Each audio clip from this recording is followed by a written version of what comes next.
Assalamualaikum Ustaz. Waalaikumsalam warahmatullahi wabarakatuh. Izin bertanya. Baik. Apakah boleh berdoa mengenai calon pendamping hidup dengan menyebutkan nama orangnya?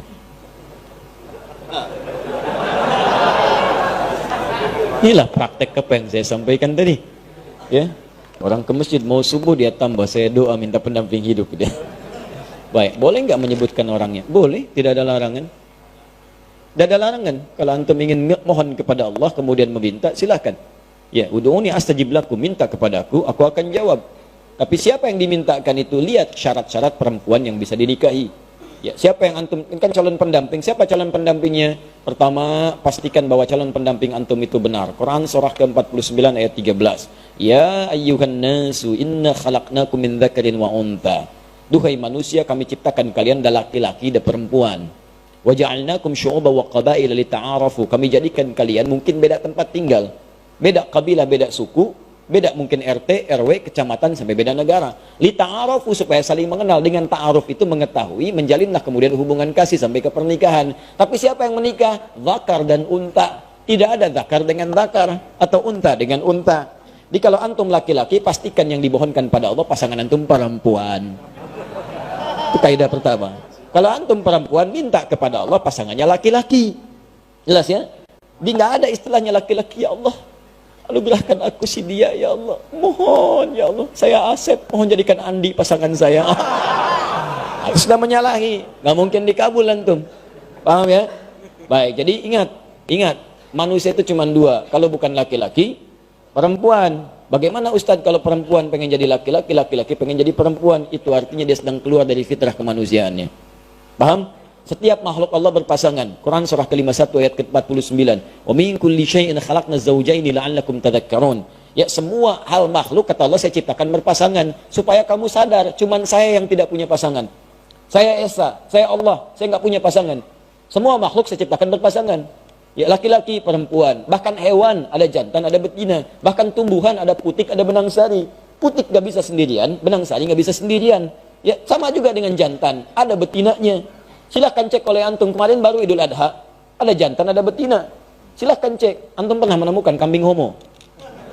Atau sapi lesbi misalnya? Tidak pernah antum temukan.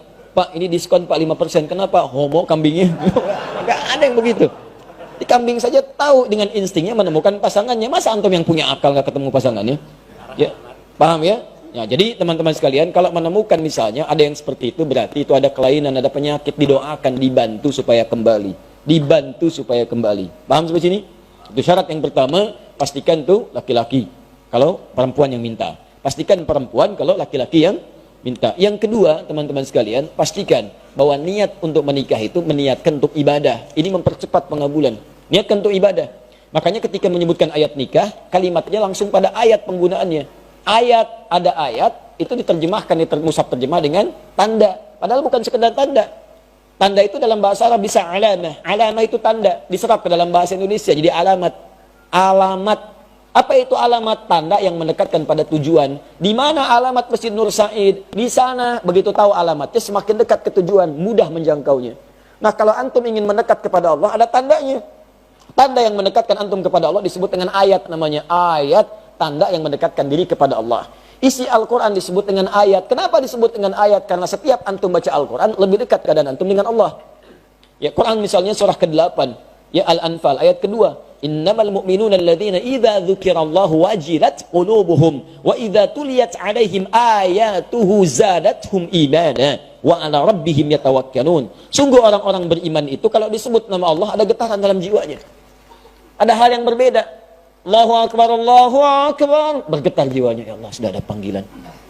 Ya, walaupun antum di kendaraan, dengar azan, ada getaran. Allahu Akbar, Allahu Akbar. Tahu, bentar ya. Wah, ada persoalan. Orang beriman itu beda, getaran dalam jiwanya. Wa idza tuliyat 'alaihim ayatu. Kalau dibacakan sama dia, ayat-ayat Allah, zadatum imana. Ya, bertambah keimanannya. Wa 'ala rabbihim yatawakkalun. Ada sandaran yang kuat kepada Rabbnya. Nyandar, ada ketenangan dalam jiwanya. Itu ayat. Makanya isi Quran disebut ayat. Salat itu ayat, mendekatkan kita dengan Allah. Makanya ketika antum menunaikan salat, ada ketenangan di dalam jiwa. Gak percaya silahkan. Ya, antum masuk tempat salat, musola, masjid, tempatnya aja udah tenang.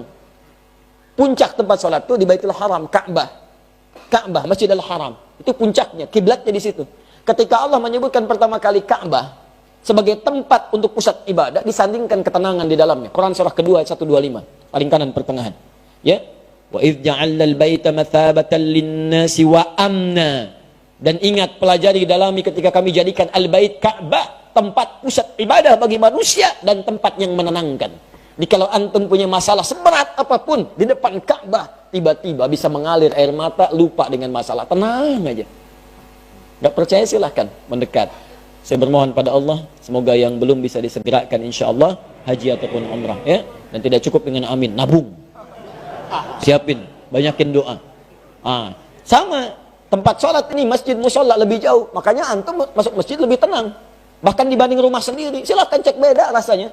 Lain, masuk rumah biasa-biasa, masuk masjid baru masuk rumah Allah. Begitu kaki kanan masuk, Allah maftah ya wa rahmatik, tiba-tiba enak, ada ketenangan yang beda. Salat 2 rakaat tahiyatul masjid, duduk merapat sebentar, ya dekat AC, saking tenangnya plak tidur. Nah, nikah sama, nikah tuh awal ayatnya disebut ayat. Silahkan, Quran surah 30 ayat 21, wa min ayatihi, di antara tanda-tanda yang mendekatkan seseorang kepada Allah, an khalaqalakum min anfusikum azwaja, kami jadikan setiap diri itu bisa berpasangan untuk menikah. Di niat nikah itu pertama kali bukan hanya memadukan rasa rindu, memadu kasih, ya, menyatukan dua insan yang saling ingin bersatu, bukan cuma itu. Niat sesungguhnya itu ibadah. Jadi kalau antum ingin dipercepat oleh Allah pengabulan doanya, niatkan untuk ibadah. Ya Allah, pasangkan aku dengan dia ya Allah, supaya aku bisa juga menghafal Quran seperti dirinya yang sudah hafal Al-Quran. Ya Allah, jika memang engkau berkehendak dengan penyatuan ini, jadikan kami ya Allah pasangan yang selalu senantiasa menunaikan salat kepadamu, menjaga dalam kebaikan, menjauhi maksiat. Kami ingin jadi pasangan yang diabadikan olehmu sampai ke surga ya Rabb. Indah. Jadi begitu antum minta kepentingan untuk ibadah, maka Allah akan jaga itu dan mempercepat kemuliaan-kemuliaannya. Disatukan dengan yang terbaik antum.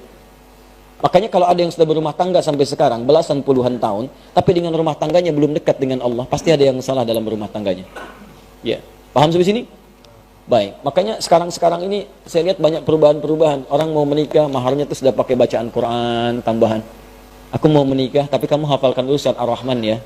Masya Allah. Saya kalau menghadiri tausiah pernikahan, sekarang bacain Ar-Rahman. Calon suaminya tuh, bukan baca pakai mushaf, hafalannya. Masya Allah, sudah ada hal-hal yang baik sekarang ini. Ya, nanti kalau bapak punya anak perempuan, datang ke rumah, suruh tes bacaan Qurannya. Ya.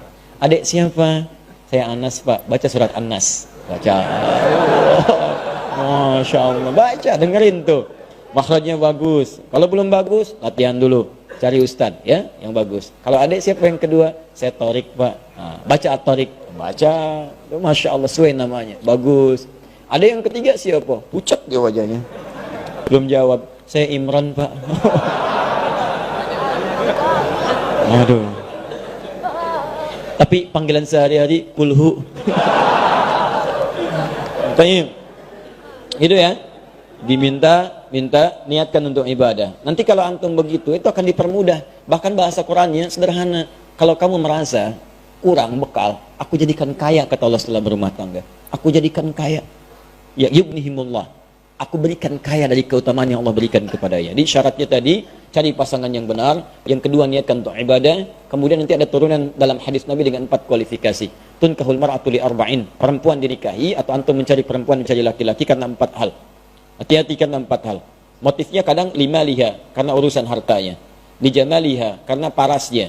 Ya, kemudian linasabiha, karena urutan latar belakangnya. Tapi lidiniha itu yang paling utama, karena ketakwaan dan agamanya. Fadfar bidzatid dini taribat yadak. Kalau ada yang bagus agamanya, maka utamakan itu, maka Anda akan beruntung dalam kehidupan. Ya, tapi sekali lagi boleh menyebutkan nama jika memang syarat-syarat itu sudah antum siapkan, antum memenuhinya, silahkan berikhtiar kepada Allah dan dengan catatan dia bukan istri orang lain.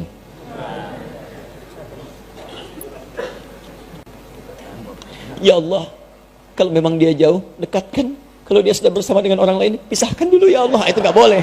Ya, nggak boleh seperti itu.